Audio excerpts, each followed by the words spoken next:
Estudo Bíblico Ester 8, versos 1 a 17.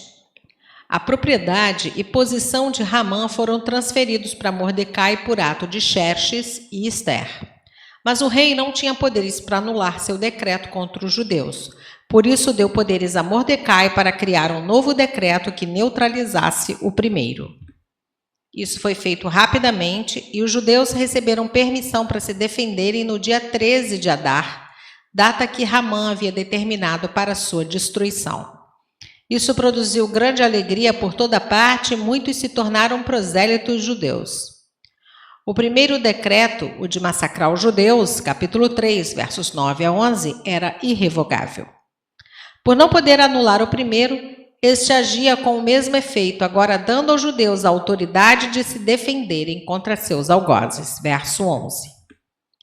Versos 1 e 2. Agora que se revelara a sua nacionalidade a Xerxes, capítulo 7, verso 4, Ester alegrou-se em poder apresentar Mordecai ao rei como seu primo e guardião. O rei já tivera o prazer de homenagear Mordecai pela denúncia da conspiração contra a sua vida, capítulo 6, verso 6. Por isso achou perfeitamente natural dar-lhe o anel como sinete, capítulo 3, verso 10 e 8, verso 8, e nomeá-lo primeiro-ministro do império. Gênesis 41, verso 42. Versos 5 e 6. Prudentemente, Ester deixou de frisar a responsabilidade do rei por ter assinado o decreto, mas acentuou que o povo por ele condenado se encontrava espalhado por todas as províncias do império, dando a entender que o próprio rei seria prejudicado se o decreto fosse levado a efeito. Apesar da morte de Ramã e exaltação de Mordecai, os judeus ainda estavam sob sentença de morte por causa de um decreto irreversível. Por isso, a tarefa de Ester ainda não estava terminada. Verso 3, temos o conteúdo geral da sua petição, mas no versos 5 e 6, lemos quais foram suas palavras. Escreva-se que se revoguem os decretos concebidos por Amã, pois como poderei ver a destruição da minha parentela? Ester estava desesperadamente preocupada com o destino de Israel agora, o que se pode ver pela fórmula introdutória quádrupla que ela usou, a qual enfatiza seu relacionamento pessoal com o rei.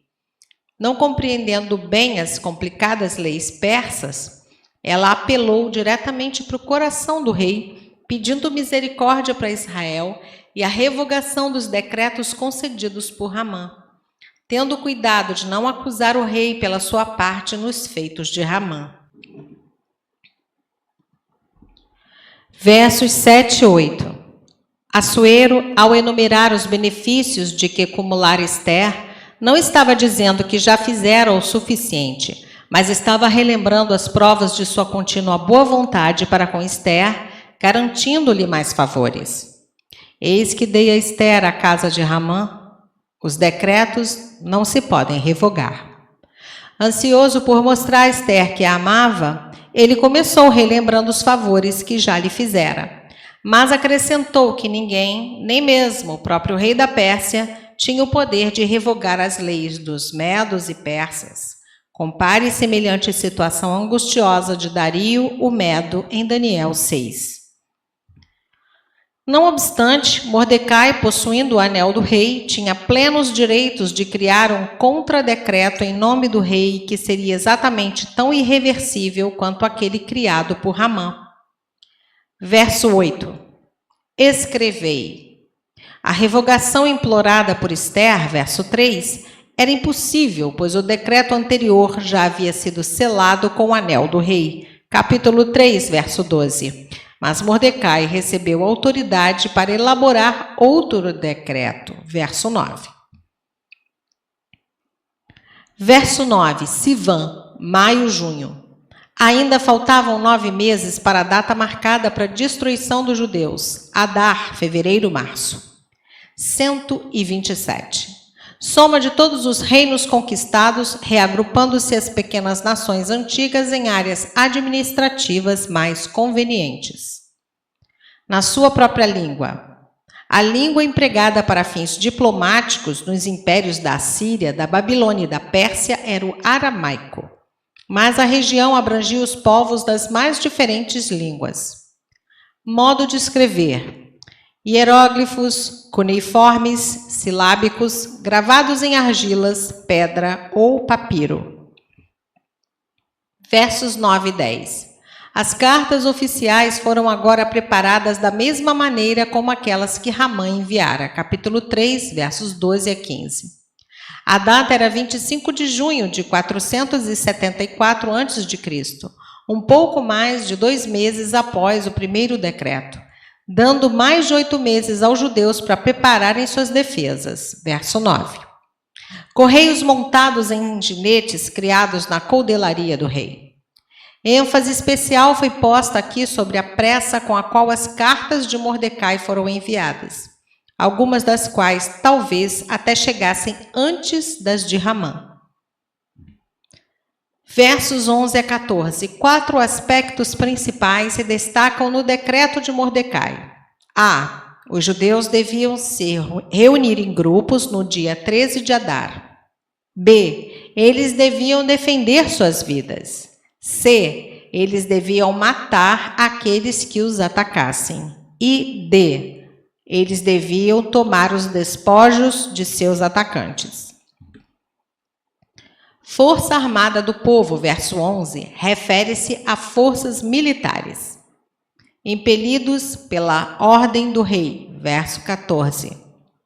Muitas vezes já se notou que isso serve como notável ilustração para o trabalho missionário atual.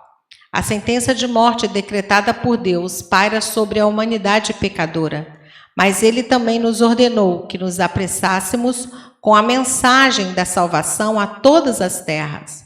Provérbios 24, versos 11 e 12. Só conhecendo e aceitando o segundo decreto, os terríveis efeitos do primeiro decreto podem ser evitados. Versos 15 a 17. Tendo criado o decreto, Mordecai vestiu-se com roupas reais em azul e branco. As cores reais da Pérsia, consultar 1, verso 6. Uma grande coroa de ouro e um manto de linho fino e púrpura. Eram provavelmente suas roupas oficiais de primeiro-ministro e não a veste especial que recebeu no dia de sua primeira exaltação. Capítulo 6, verso 8. Seu aparecimento na cidade reforçou a alegria produzida pelo decreto. Contraste com a tristeza produzida pelo decreto de Ramã. Capítulo 4, verso 3. Para os judeus houve felicidade, alegria, regozijo e honra. Verso 16. Essa festa foi uma antecipação da festa do Purim, que foi pela primeira vez celebrada 8 meses mais tarde. Capítulo 9, versos 17 a 19. E muitos dos povos da terra se fizeram judeus. Verso 17. A expressão se fizeram judeus só aparece uma vez no Velho Testamento e realmente poucas evidências encontramos de gentios se tornando prosélitos em número significativo até o período do Novo Testamento, Atos 2, verso 10 e Mateus 23, 15. A situação já havia sido prevista por Isaías, Isaías 56, verso 8.